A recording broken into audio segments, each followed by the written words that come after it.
Hi YouTube family, welcome to my channel. Today I'll be sharing one of my favorite drinks to drink when the monsoon rains start, hot chocolate.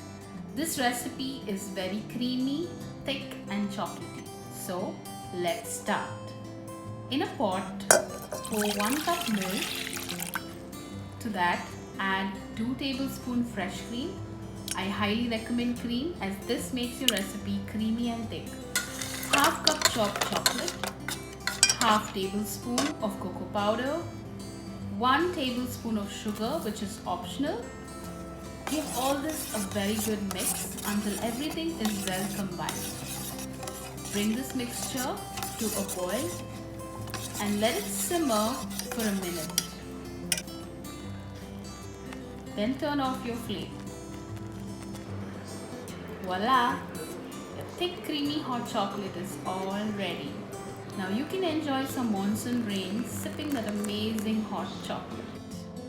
If you like this video, do not forget to share, subscribe and hit the bell icon.